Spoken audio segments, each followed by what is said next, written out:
ॐ सदाशिवसमारम्भां शङ्कराचार्यमध्यमाम् अस्मदाचार्यपर्यन्तां वन्दे गुरुपरम्पराम्।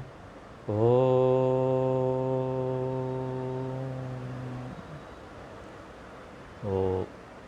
पिछले क्लास में हम लोग देख रहे थे कि राम जी का जन्म हो गया है और उनकी बाल लीलाएं चल रही है। तो राम जी का सुंदर स्वरूप का वर्णन करते हैं तुलसीदास जी कि किस तरह से उनका जो शरीर है, श्याम सुंदर शरीर, करोड़ों कामदेव के सौंदर्य से भी अधिक सुंदरता, नील कंज के समान श्याम कोमल सुगंधित, इतना सुंदर उनका शरीर। रेख कुलिस ध्वज अंकुश सोहे, भगवान के पैरों के तलुओं में वज्र ध्वजा और अंकुश के चिन्ह सुशोभित है। नुपुर की ध्वनि सुनकर मुनियों का मन भी मोहित हो जाता है। भगवान राम की विशाल भुजाएं हैं और उसमें आभूषण बंधे हुए हैं। उर मणिहार पदिक की शोभा, गले में मणियों का हार पड़ा हुआ है, पुष्प की माला पड़ी हुई है। तो इस तरीके से कंबु कठ अति चिबुक सुहाई, भगवान का गला शंख के समान सुंदर, गोल और रेखांकित है, थोड़ी बहुत ही सुंदर है। भगवान का पूरा मुख असंख्य कामदेवों की सुंदरता के समान सुंदरता की सीमा है। भगवान के दो छोटे छोटे अति सुंदर दांत है, लाल होंठ है। तो भगवान की इस तरह से पूरा शरीर का वर्णन तुलसीदास जी बड़े सुंदर तरीके से करते। भगवान आनंद घन है, इसलिए उन्होंने इतना सुंदर शरीर धारण किया है। अब जब आनंद घन, घन माने तो सब टोटल, एक टोटल जो इस दुनिया का एक स्वामी है, अगर वो यहाँ पर रूप लेके भी आता है ना, उसके अंदर सब कुछ टोटल होगा, उसके अंदर सब कुछ पूरा होगा। वो घन होंगे, घन सौंदर्य घन। सोचो कि ये जो अयोध्या के लोग थे, राजा दशरथ, उनकी रानियां, सब मिलकर किस तरह का आनंद का अनुभव कर रहे थे। इस प्रकार भगवान राम जो सारे जगत के माता पिता हैं, समस्त प्राणी समस्त सृष्टि इन्हीं से उत्पन्न हुई है, वे अयोध्या के रहने वाले लोगों को बाल लीलाएं करके सुख दे रहे थे। माता पिता तो है ही, उनको तो मिल ही रहा है, उसका मजा आनंद मिल रहा है। भगवान को शरीर रूप में देखना, उसका आनंद सोचो, क्या सामने आ जाएंगे अभी तो कहीं उनके दिया नजर ही कहीं नहीं जाएगा, कुछ भी आकर्षित चीजें आ जाए। और ये खाली वो महल में रहने वाले लोगों को नहीं मिल रहा था, अयोध्या में रहने वाले और भी जो लोग थे, वो सब भी भगवान की लीलाओं को देखकर आनंदित हो गए। भगवान भोलेनाथ कहते हैं, हे भवानी, भगवान के जो भक्त होते हैं उनको भगवान का दर्शन हृदय में तो होता ही है। अगर आपको सामने रूप का दर्शन नहीं हो रहा तो हृदय से उसका दर्शन कीजिए। लेकिन बाद में कालांतर में जब अवतार लेते हैं तो इसका अर्थ नहीं हुआ कि अवतार नहीं हुआ था। बड़े लोग बोलते हैं अवतार नहीं हुआ था, कौन राम जी हुए थे, ये सब तो प्रतीक है, कोई प्रतीक उर्तीक नहीं है। हमारे भगवान में इतनी शक्ति है, वो पूरे हैं, हर जगह हैं, अरूप है तो रूप भी ले सकते हैं। तो भगवान को साक्षात देखने का आनंद क्या होगा, आप सोच सकते हैं। उनके अवतार को साक्षात देखने का अवसर इन सब लोगों को प्राप्त हो रहा था। यहां देखिए, पूरी दुनिया में ना कहीं सुख नहीं है, किसी चीज में नहीं है। थोड़े समय के लिए भले आपको किसी चीज में सुख मिल जाएगा, कहीं आकर्षित हो गए तो, अगर आप समझ के उसको, ये बात आप समझते हैं ना कि इससे नहीं सुख मिलने वाला है और थोड़ा आनंद आप ले लेते, कोई समस्या नहीं है। समझ कर लेकिन ये समझेंगे कि इसी से सुख मिलने वाला है। हाँ? ये खाते रहो, ये पीते रहो, इंद्रियों का आनंद लेते रहो, मजा मजा लेते रहो, इसी से सुख मिलने वाला है। पकड़े रहेंगे चला जाएगा, डरते रहेंगे चला गया तो, नहीं मिला तो। यहां पर समस्या यहां पर है। वरना ये तो पूरा संसार आनंद का स्रोत, आनंद आनंद नंदनवन, हर जगह नंदनवन, हर जगह सुंदरता है, हर चीज में भगवान है। कोई व्यक्ति यहां भगवान से अलग होना चाहे भी तो नहीं हो सकता। हर समय भगवान उनके साथ है, उसके अंदर है, वो साथ में है। भले वो नहीं देख पा रहा है, जिसके कारण से वो भगवान से विमुख होते जाता है। जो ना समझ पाए वही तो भगवान से दूर होता है ना। वरना भगवान से सचमुच में दूर कौन है? भगवान ही तो है जो सबसे सामने, सबसे नजदीक है हमारे।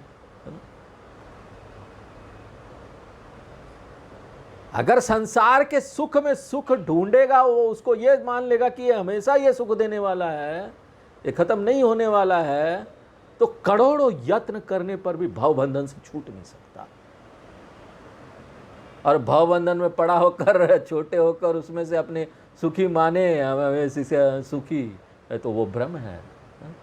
हमको ये संबंध सुख देता है, हमको ये वस्तु मिल गई, गाड़ी मिल गया, बड़ा घर मिल गया, ये मिल गया, ये सुख देता, पैसे मिल गए, ये सुख देता है, तो ये सब सुख तो हमारा भ्रम है।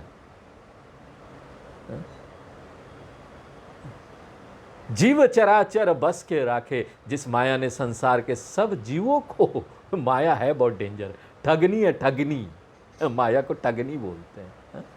माया ऐसी ठगनी, ठग ठग करता जाए, जीव बेचारा समझ न पाए, क्या करूं कोई उपाय। पूरे संसार को बस में कर रखा है, पूरे संसार को बस में कर रखा है, लोगों को समझ में नहीं आता। पीछे भागते हैं उसी चीज के कि हमको इसी से सुख मिलने वाला है। चलो भाग लो ना, देख लो करके, अनुभव करके देख लो, अगर नहीं समझ में आ रहा है तो ना ये जो माया है ना, वो संसार के सब जीवों को बस में कर रखा है। और एक ही है यहां पर, एक ही, वन एंड ओनली वन, जिससे ना वो डरती है। बोलते हैं ना, प्रभु के चरण पकड़ लो तो माया भी कुछ नहीं कर पाएगी, चाहे पकड़ लो चरण उनके। भाव बंधन में पड़कर कोई सुखी नहीं हो सकता, प्रभु के चरण पकड़ो तभी सुखी है। हर चीज में पकड़ो, कोई भी चीज उनसे अलग नहीं। जीव चराचर बस के राखे, जिस माया ने संसार के सब जीवों को वश में कर रखा है, वो भगवान से ही डरती है। अगर हम इस अज्ञान में हैं, भव बंधन दुख हमको सब हो रहा है, परेशान हो रहे हैं मन से, ये भव बंधन है और यही माया है।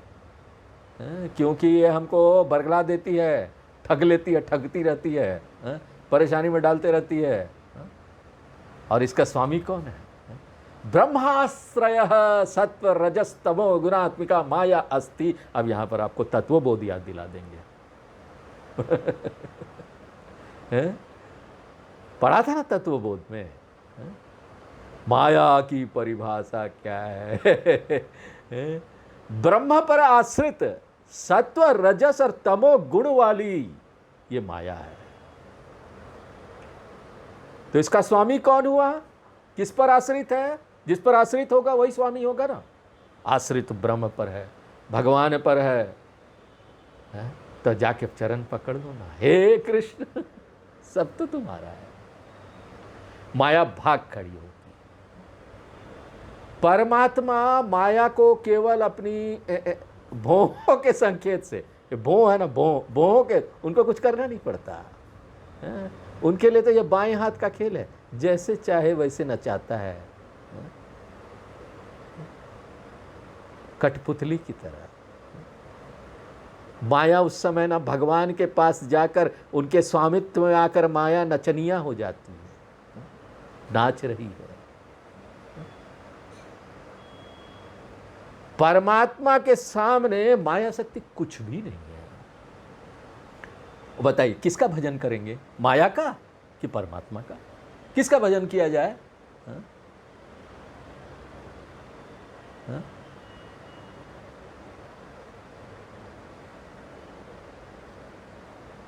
यहाँ पर मन, वाणी और कर्म से चतुरता को छोड़कर भगवान का भजन करो तो रघुनाथ जी भी कृपा करेंगे। खूब भजन करो भगवान का, इसी से हम बच पाएंगे। कलयुग के जो लक्षण है, कलयुग के जो मल है ना, हमको बचाएगी यही। खूब पकड़ो उनका पांव। इसलिए शंकर जी कहते हैं कि मन, वाणी और कर्म से चतुरता को छोड़कर भगवान का भजन करो तो श्री रघुनाथ जी कृपा करेंगे। इतना उपदेश देकर बाल लीला की कथा फिर से यहाँ प्रारंभ हो जाती है। फिर बाल लीला आ जाएगा। बीच बीच में तुलसीदास जी हमको याद दिलाते रहते हैं कि बाल लीला में इतना मत खो जाओ कि समझ ना पाओ कि इसके पीछे जो प्रभु परमात्मा है वो लीलाएं कर रहे भाई। भगवान इस शिशु विनोद कर रहे हैं, बाल लीला। और समस्त नगरवासी चारों तरफ से आ रहे हैं, भीड़ लगी हुई है। कौन पहले देखेगा भगवान की बाल लीलाएं? हम देखेंगे, हम देखेंगे। सबको ये आनंद प्राप्त करना है। कौन रुकना चाहता है यहाँ? आओ ना सब। ले उछंग कब हुक हल रावे। कौशल्या माता कभी भगवान को उठाकर गले से लगा लेती और हिला हिला कर खिलाती, और कभी उन्हें पालने में लिटाकर पालना झुला झुला कर भगवान को सुलाती, और सब लोग खड़े होकर देख रहे हैं। नजर ही नहीं हटती। क्या सुंदर नजारे, तेरे चेहरे से नजर नहीं हटती। वाह क्या बात है। हाँ, ऐसा भगवान, ऐसा सुंदर भगवान। प्रेम मगन कौशल्या निशिदिन जात न जान। कौशल्या माता, अब देखो जो माता है उसको तो सबसे ज्यादा आनंद मिल रहा होगा, उसके सबसे सामने वो शिशु, वो भगवान के प्रेम में इतना आनंदित रहती है कि आनंद में उन्होंने दिन रात जा रहा उसका पता ही नहीं चलता। जब भी देखो सुख आता है ना, पता ही नहीं चलेगा। बहुत आनंद आ गया ना, आपको समय का ही पता नहीं चलता। एक उदाहरण देते हैं आपको, जब आप सुबह नींद लेते हैं तो 4 बजे अलार्म लगाया, उठना है, चलो भाई 5 मिनट और सो लेते हैं, और ऐसा सोया कि 7 बजे नींद खुलाई। अभी तो हम 5 मिनट भी नहीं हुआ, 7 बज गया। जब सुख का अनुभव होता है ना तो कितना समय बीता, समय का तो पता ही नहीं चलता। कौशल्या माता को कहां समय का पता चलने वाला था।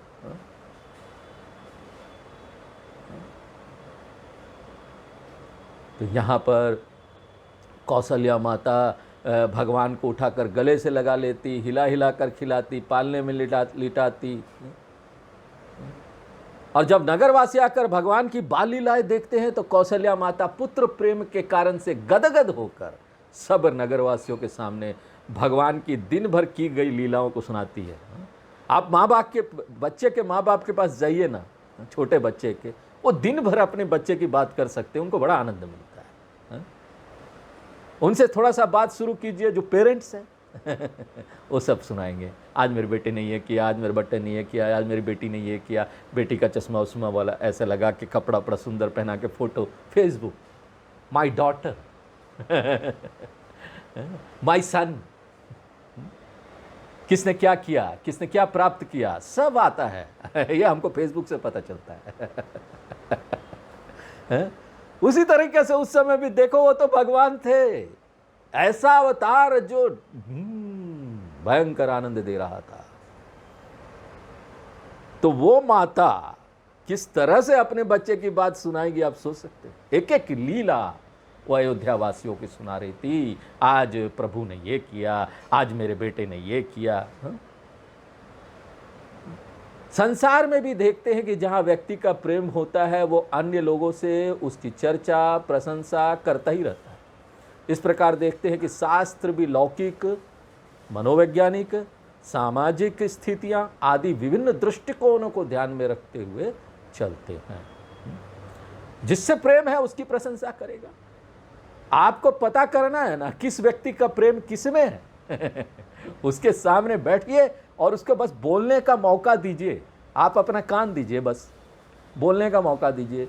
जैसे वो शुरुआत करेगा, पहला लाइन भरे आपके बारे में बोले, थोड़ी देर बाद सारी परतें खुलने लगेगी। वाह, अपने प्रेम की बात बताए बिना वो रह ही नहीं सकता। तो भगवान राम के चरित्रों की मधुरता से कौशल्या माता ये भूल गई कि ये भगवान है, और वो अपना पुत्र कर कर उन्हें खिलाती रही। माने पुत्र भाव जो था ना वो प्रबल हो गया। श्री रामचरितमानस की रचना इस प्रकार की है कि गोस्वामी जी श्री राम की लौकिक लीलाओं का वर्णन करते हैं, लेकिन साथ साथ सब लोगों को बराबर याद दिलाते रहते हैं, बच्चे की माया में इतना मत खो जाओ कि तुम भूल जाओ कि यही परब्रह्म परमात्मा हमारे राम। एक तरफ ये भौतिक रूप है और दूसरी तरफ भगवान का पारमार्थिक रूप है। इन भौतिक लीलाओं के चक्कर में इतना पढ़कर ना, इतना माया के चक्कर में पढ़कर प्रभावित ना हो जाओ कि ना असली स्वरूप की ना विस्मृति हो जाए, भूल जाए हम। सावधान रहिए, इस संसार में रहते हुए सावधान रहिए। जो भी कीजिए इस बात का ध्यान रखिए कि इस पे पीछे वो चैतन्य धन परमात्मा पर ब्रह्म जो नित्य है, कभी नहीं जाने वाला है, वही मुख्य है। ये तो हमको थोड़ी देर का आनंद मिल रहा है इसमें सब में, ये बाल लीला भगवान का आनंद मिल रहा, और भी जितनी आनंद है ना इस संसार में वही थोड़ी देर का मिलने वाला है।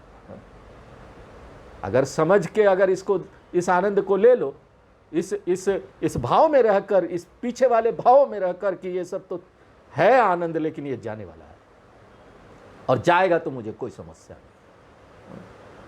आ गए तो वेलकम, चले गए तो भीड़ कम। हम टीवी में सुनते थे स्वामी अवधेशानंद गिरी जी को, तो बड़ा सुंदर ये वो बोलते थे अपने मुख से, आ गए तो वेलकम, चले गए तो भीड़ कम। बड़ा सुंदर है। इसके लिए जरूरी क्या है कि शास्त्रों का अध्ययन चलते रहना चाहिए। बीच बीच में शास्त्रों का अध्ययन चले नहीं, व्यवस्थित रूप से इसको करो, सतत करो तो ज़्यादा अच्छा है। सिस्टमेटिक अध्ययन होना चाहिए शास्त्रों का। शास्त्र भगवान है, दर्पण है, वो वही दिखाएंगे भगवान को आपको। ध्यान कर लो कि ठीक है, कर लो ना, ध्यान कर लो। अगर ध्यान में भगवान मिल जाएंगे तो बता देना। करोड़ों साल ध्यान करोगे तब भी नहीं मिले, योग करोगे तब भी नहीं मिले। एक सिर नीचे कर कर वो तो पाँव ऊपर कर लोगे, अरे यहाँ पर तो उपनिषद बोलते हैं ना कि तुम ना कोई और तरीका अपना लो। यहाँ पर जो ये स्काई है ना, ये आकाश है ना, उसको समेट कर उसका चादर बना लो। अगर ऐसा कर लोगे ना तब भी यहाँ भगवान नहीं मिलने वाले। शास्त्रों के ज्ञान के अलावा, इस दर्पण के अलावा ऐसा इस संसार में और कोई दर्पण नहीं है जो भगवान को दिखा सके। व्यवहार करते समय हमको इस बात को याद रखने के लिए जरूरी है कि हम ना शास्त्रों के इस ज्ञान को लेते रहें और अपने आप को याद दिलाते रहें। मंदिर में घंटी बजती है, शंख बजता है, वो याद दिलाता है भैया भगवान भी है यहाँ पर, घंटी बज रही है। और इस तरीके से शास्त्रों का सतत श्रवण मनन निधिध्यासन करते हुए ये आत्म स्वरूप की निष्ठा हमारी बन जाती है। यहाँ पर माता कौशल्या भगवान राम की बाल लीलाएं देखते देखते भूल गई कि ये परब्रह्म परमात्मा है। माँ भूल गई। अरे माँ को इतना आनंद, माँ के सामने इतना आनंद आ गया वो तो भूल ही जाएगी कि ये परब्रह्म परमात्मा उनको, उनका तो प्रिय पुत्र है। हे पुत्र, पुत्र की ममता में अटक गई। उनका पूरा रोम रोम आनंदित होकर पुत्र की ममता में केंद्रित हो गया। इसलिए भगवान को आना पड़ा, वहां पर बोलना पड़ा, कौशल्या माता को सचेत करने के लिए। उनको अपना रूप दिखाना पड़ा।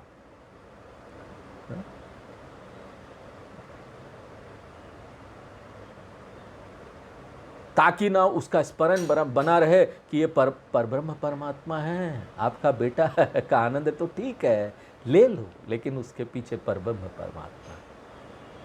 और इसकी एक कहानी भी बताते क्या हुआ कौशल्या माता के साथ। एक बार कौशल्या माँ ने भगवान राम को स्नान कराया और उनको झंगुली इत्यादि पहनाकर, बाल इत्यादि ठीक कर माँ बड़ा अच्छे से बच्चे को संवारती माँ। इस संसार में अगर कोई सबसे सुंदर चीज है ना, वो माँ है। माया में, माया के अंतर्गत अगर आप इस संसार में सबसे सुंदर चीज देखना चाहते हो ना, वो माँ है। एक माँ अपने बच्चे के लिए कुछ भी करेगी भैया, कुछ भी कर लेगी। वो अगर उसको सब अपना प्राण भी देना पड़े ना तो पीछे नहीं हटती है। और प्राण देने से भी ज्यादा अपना अहंकार छोड़ना सबसे कठिन काम है। लोग प्राण दे देते, अहंकार नहीं छोड़ते हैं। मान सम्मान नष्ट हो गया ना, बड़े परेशानी होती है, हम प्राण दे देंगे, आत्महत्या कर देंगे, मेरा मान सम्मान चला गया। माँ तो बोलेगी मान सम्मान है, जाने दो, मेरा बेटा ठीक है, बोले मेरा बच्चा ठीक है। इसलिए माया के अंतर्गत हम बोल रहे हैं सबसे उच्च स्थिति नहीं है माँ, क्योंकि माँ क्या है आप समझिए। माँ के अंदर भी वही छोटापन होता है, वही परेशान वो होती है, माया मोह ममता में वो भी पड़ी हुई, वो नहीं उससे बाहर है। उसका प्रेम अपने बच्चे के लिए है सिर्फ। उसका प्रेम इतना बड़ा नहीं है ना कि वो दूसरे का बच्चा भी उसमें समा जाए, पूरी दुनिया अपना हो जाए, ऐसा प्रेम हो सकता है क्या? ईश्वर के अलावा ऐसा प्रेम किसी में नहीं होता। ईश्वर और एक ज्ञानी, अगर आत्मज्ञानी है तो उसमें ऐसा प्रेम किसी में नहीं मिलेगा। वो माँ से भी ऊपर है, माया से ऊपर हो ना, माया के अंतर्गत माँ है, माया से ऊपर ये है। तो उनको बड़ा सुंदर तरीके से सजा उजा कर, पालने में लिटा कर माता अपने कार्य में लग गई। फिर उन्होंने अपने कुल के इष्ट देव, अब पूर्व जन्म पहले से ही ना भगवान राम उनके इष्ट देव थे, तो उनकी पूजा किया, स्नान किया, पूजा करके भगवान को भोग लगाया और स्वयं रसोई घर में गई। उसके बाद कौशल्या माँ पुनः पूजा घर में गई कि अब भगवान ने भोग ग्रहण कर लिया होगा, भोग उठा लाए। भगवान को भोग लगाते हैं ना, ओम प्राणाय स्वाहा, ओम अपानाय स्वाहा, ओम उदानाय स्वाहा, प्रसाद को भोग लगाते हैं और फिर छोड़ देते हैं। मंदिर का दरवाजा बंद करके भगवान खाएंगे, हमारे इष्ट देव खाएंगे। तो कौशल्या माँ ने भी वैसे ही किया। जब वो पुनः पूजा घर में गई प्रसाद उठाने के लिए कि भगवान ने भोग ग्रहण कर लिया होगा, तो क्या देखा कि पूजा घर में उनके पुत्र ही बैठे हैं, वही भोग सामग्री खाए जा रहे हैं। माता भयभीत हो गए, भयभीत होना ना, वो तो अपने पुत्र को पुत्र समझ रही थी, उनको भुला गई थी ना कि वो परब्रह्म परमात्मा है। वो सोचने लगे अरे हम तो अपने पुत्र को पालने में लिटा के आए हैं, और पालने में जाकर देखा तो भगवान राम वहां पालने में आराम से सो रहे थे। अब इस प्रकार दो श्री राम हो गए, एक तो पालने में, एक पूजा घर में भोग खा रहे हैं। देखिए इससे पता चलता है ना कि शास्त्र हमको यहाँ बता रहे हैं कि परमात्मा चाहे जितना रूप धारण कर लिए, उसके लिए संभव है ना कितना भी रूप धारण यहाँ कर सकते हैं, और उसके बाद भी वो परमात्मा जैसी स्थिति है अपनी वैसे ही विद्यमान है, उसमें कोई परिवर्तन नहीं होता। कौशल्या माता फिर लौटकर पूजा घर में गई तो वहां देखा बालक बैठा भोग खा रहा है। अब उनका हृदय कांपने लगा, धकधकाने लगा, क्या हुआ, मेरा बेटा कहाँ चला गया? ये क्या दो दो बेटे दिख रहे हैं? मन स्थिर नहीं हो रहा था, तरह तरह के विचार मन में आने लगे, घबराने लगे, दूसरा बालक कहाँ से आ गया, मेरा तो एक ही बालक है। मति भ्रम मोर की आन विशेषा, वे सोचने लगी ये मेरी बुद्धि में ही कोई भ्रम पड़ गया है, अथवा और कोई विशेष कारण है क्या? उन्हें कुछ समझ में नहीं आ रहा था, बड़ी व्याकुल हो रही थी। अब भगवान उसकी इस माया में पड़ी दशा को देखकर मधुर मधुर मंद मंद मुस्काने लगे। माया के प्राणी, मैं तेरा बेटा बन के तो आया हूं, लेकिन बन के आया हूं, असली रूप मेरा तो यही है। इसलिए वो मुस्कुरा रहे थे। अब कौशल्या माँ थोड़ी सावधान है कि मुस्कुरा क्यों रहे भाई, कोई मुस्कुराए ना तो थोड़ा सावधान होना है, बात क्या है मुस्कुरा रहे हैं। देख रावा माता ही निज अद्भुत रूप अखंड, तब भगवान ने माता को अपना अखंड अद्भुत विराट रूप दिखा दिया, जिसमें रोम रोम प्रति लागे कोटि कोटि ब्रह्मांड। भगवान राम उनके सामने विराट रूप में खड़े हो गए, प्रकट हो गए भगवान विराट रूप में। गीता में भी अर्जुन को भगवान अपना विराट रूप दिखाएंगे, विश्व रूप दर्शन योग, 11वां नंबर अध्याय में आगे आएगा। अभी हम लोग तो गीता कर रहे हैं ना, कहां कहां भगवान विराट रूप दिखा रहे हैं देखो। भगवान वहां पर विराट रूप में कौशल्या माता के सामने प्रकट हो गए, और क्या दिखा कि ना उनके सारे शरीर में रोम रोम में तमाम ब्रह्मांड दिखाई देने लगे, सारे प्लैनेट्स उसके अंदर थे, पूरा स्पेस उनके, पूरा गैलेक्सी उनके अंदर था। यही स्थिति कृष्ण भगवान ने दिखाई थी। यशोदा मैया को अपना मुंह खोला, क्या है दिखा मुंह में, तुमने मिट्टी खा ली। पूरा प्लैनेट, पूरा ब्रह्मांड, पूरा विश्व उनके मुंह में था ना।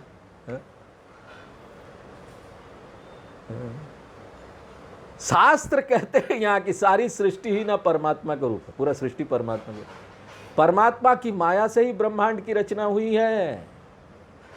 और ये बना है ना, जो चीज बनता है ना, एक सिद्धांत, और आप विचार करके देखिए, जो चीज यहां बना वो चीज बिगड़ेगा। जिस चीज का जन्म है उस चीज की मृत्यु अवश्य है। मेरा शरीर का इस जन्म है, मेरे शरीर की मृत्यु अवश्य है, चाहे मैं गुरु हो जाऊं, चाहे आत्मज्ञानी हो जाऊं, चाहे कोई भी हो जाऊं, चाहे सन्यासी हो जाऊं, आम आदमी सन्यासी हो या भगवान हो जाओ, फिर भी कोई फर्क नहीं पड़ता। शरीर नित्य नहीं है, आया है जाएगा, बना है बिगड़ेगा, जन्म लिया है मृत्यु होगा। और आगे भगवान शंकर जी बड़े संक्षेप में बता देते हैं कि भगवान ने विराट रूप में क्या क्या दिखलाया। देखिए भगवान के विराट रूप का वर्णन, विराट रूप भव्य, उनके शरीर में सब आपको दिखाई देगा ऐसा रूप, उसका वर्णन गोस्वामी जी ने श्री रामचरितमानस में कई बार किया है। जैसे कि कौशल्या माता को विराट रूप दिखाया, तो वहां पर भगवान के विराट रूप के मायाकृत होने पर ज्यादा जोर है। सती जी को भी भगवान ने विराट रूप दिखाया था, हम लोगों ने देखा पहले। आगे ना मंदोदरी भी रावण से भगवान के विराट रूप का वर्णन करती है, और वहां पर ऋग्वेद के पुरुष सूक्त से मिलता जुलता विराट रूप का वर्णन है। ऋग्वेद में भगवान का विराट रूप आता वर्णन, वो सृष्टि का वर्णन है उसमें, कि भगवान के यहाँ पर देखो, मन जो है वो चंद्रमा, मन से चंद्रमा बन गया, पैदा हो गया, आंखों से सूर्य पैदा हो गया, इस तरह से बोलते। उत्तर कांड में कागभुसुंडी जी के प्रसंग में जो विराट रूप का वर्णन है, उसमें सृष्टि का विस्तार बताते हैं। विराट रूप का वर्णन खूब आएगा, हम देख विराट रूप का वर्णन। एक व्यक्ति जब तक ना यहाँ पर एक छोटे भगवान के रूप से, अपने पूजा घर में जो भगवान है ना, छोटे भगवान, वो शुरुआत है, वो करना पड़ेगा। वो अच्छा है, वो बहुत ज्ञान देता है। धीरे धीरे ना वो एक रूप भगवान से हमको ना यहाँ पर आगे बढ़ना, यह हमारी साधना है। साधना करो, कोशिश करो देखने की एक रूप भगवान से यहाँ पर पूरी सृष्टि में देखो, हर चीज में ईश्वर है, और उसके लिए आपको सबको स्वीकार करना पड़ेगा कि सब अपने हैं। ये नहीं कि कोई मेरा नहीं है, ये मेरा नहीं है, वो मेरा है। सभी में ईश्वर देखना है कि नहीं, आगे बढ़ना है कि नहीं, आध्यात्म में बढ़ना है तो ये देखना पड़ेगा।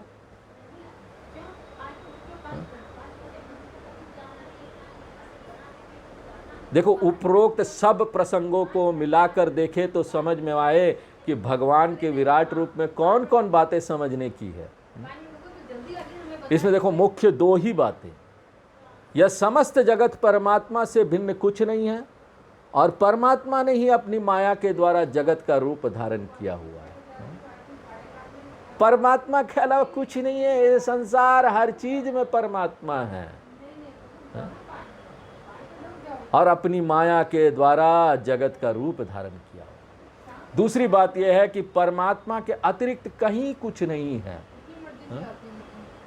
ओम ब्रह्मार्पणं ब्रह्महवि ब्रह्माग्नो ब्रह्मणाहुतं ब्रह्मेव तेन गंतव्यम ब्रह्म कर्म समाधिनाम। गीता का ये श्लोक यहाँ पर याद आना चाहिए हमको। हर चीज ब्रह्म है, उसके अतिरिक्त कुछ भी नहीं। हमें जो कुछ यहाँ दिखाई देता है ना, माया जाल है, हमारी उसमें दृष्टि अटकनी नहीं चाहिए। उसके मूल में परमात्मा है, वो है नहीं, जो है नहीं वो दिखाई दे रहा, प्रतीत होता है। स्वप्न में भी तो सब देखते हो, सत्य है क्या? क्या गारंटी है भैया कि अभी आप स्वप्न में नहीं हैं? गारंटी है कोई? देंगे कोई गारंटी? नहीं स्वामी जी आप कैसे बोलते हैं, अभी तो हम सब देख रहे हैं, ठोस है, सब कुछ कर रहे हैं।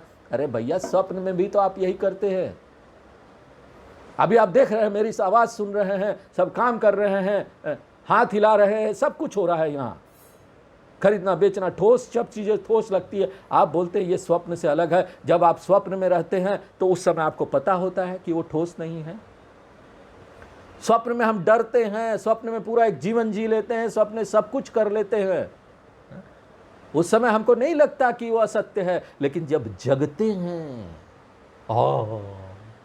ये क्या, हम बेकार डर रहे थे रात को, वो तो स्वप्न था।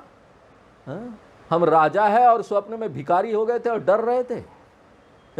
अभी भी वही स्वप्न के भिखारी है, ये भी स्वप्न है, अलग तरह का स्वप्न है। यहाँ भी सब चीजें आपको ऐसे लग रहा है ठोस ठूस है। जब जग जाएंगे ना, ये जग जाएंगे तो सब माया है।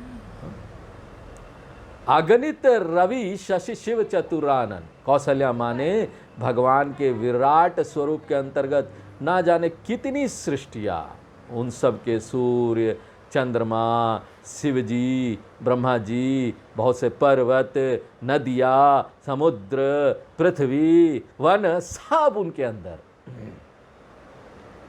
इससे ज्ञात होता है कि जितने भी ब्रह्मांड है ना, ध्यान से सुनना, जितने भी ब्रह्मांड है, तो प्रत्येक ब्रह्मांड के रचयिता ब्रह्मा जी, उसके पालन करता विष्णु जी, संहार करता शिव जी, उतनी ही संख्या में है। जितने ब्रह्मांड हैं, बहुत सारे ब्रह्मांड है, एक नहीं है, और उतने ही शिव भगवान है, उतने ही विष्णु भगवान है, उतने ही ब्रह्मा जी है। लेकिन पर ब्रह्म परमात्मा फिर भी एक है। ये त्रिदेव हर एक ब्रह्मांड के आपको अलग अलग मिल जाएंगे, लेकिन पर ब्रह्म परमात्मा अद्वैत। वहीं पर अद्वैत का ज्ञान है। सब अच्छे बुरे से, गुणों से ऊपर उठकर गुणातीत होकर उस अद्वैत ज्ञान को प्राप्त करना ही हमारा जीवन का मुख्य लक्ष्य है। अद्वैत के अलावा यहां शांति किसी चीज में नहीं प्राप्त होने वाली। जब तक दो रहेगा ना, कुड़कुड़ाते रहे। एक हो जाओ, रसगुल्ला खाते हो ना। जब तक दूर है क्या है, जब उसको आप मुंह में ले जाते हो,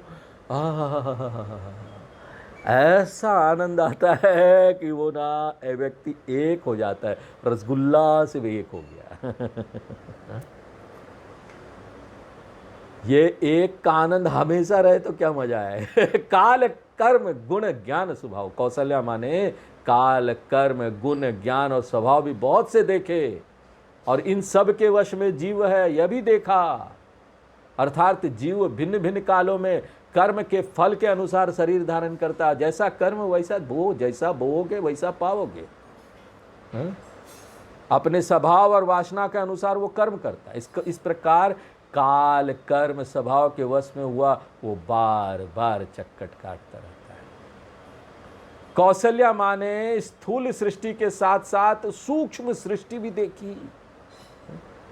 सूक्ष्म शरीर कोई देख नहीं सकता, वो तो विराट रूप का दर्शन हुआ कौशल्या माँ को। उन्होंने देखा जहां जहां विराट रूप का दर्शन हुआ, बस वही है, उसके बाद किसी को नहीं होगा।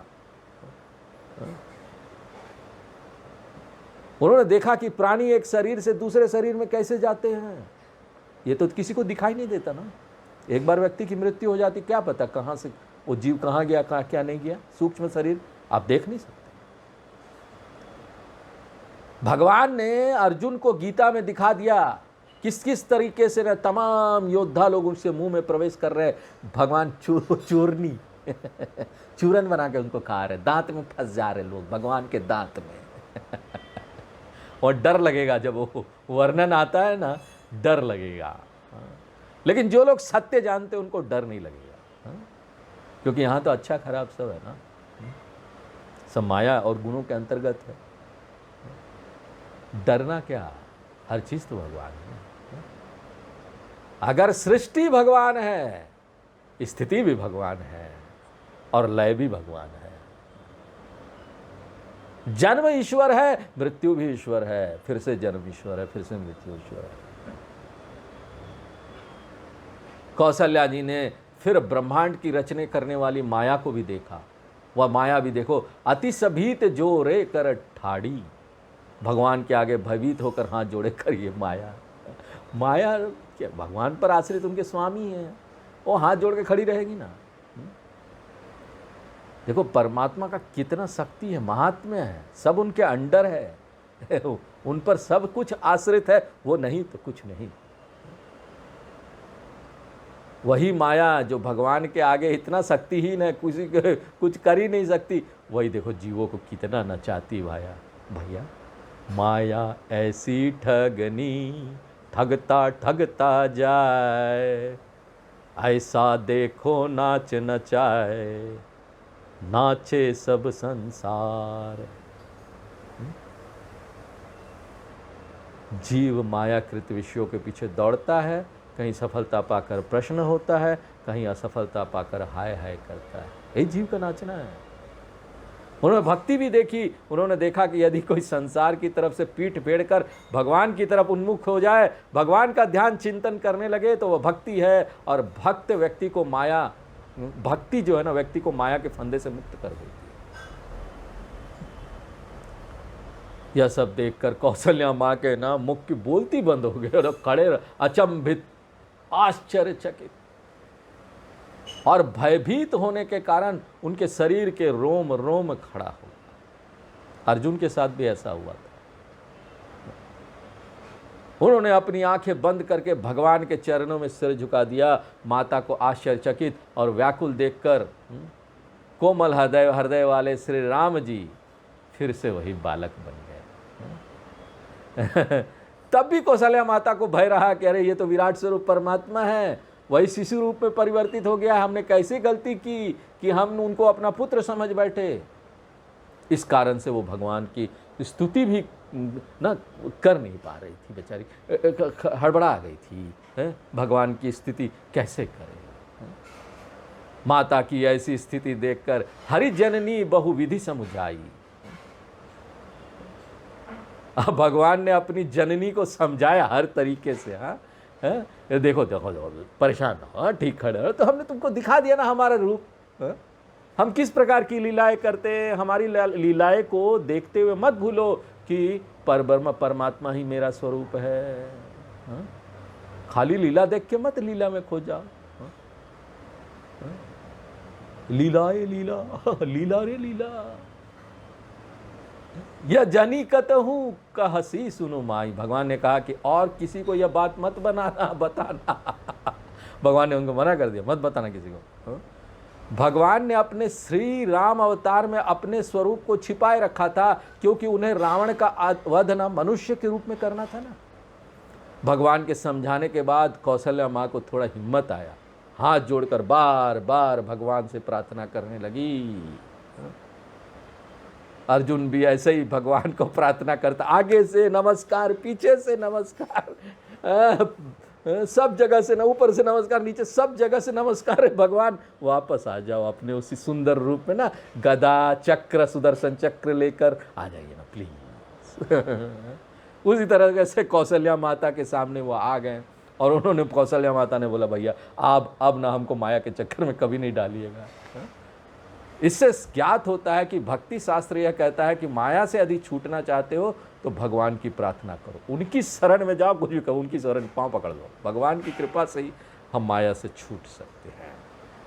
आज यहीं पर विराम देते हैं, आगे फिर नेक्स्ट क्लास में। पूर्णमदः पूर्णमिदं पूर्णात् पूर्णमुदच्यते पूर्णस्य पूर्णमादाय पूर्णमेवावशिष्यते। ओम शांति शांति शांति।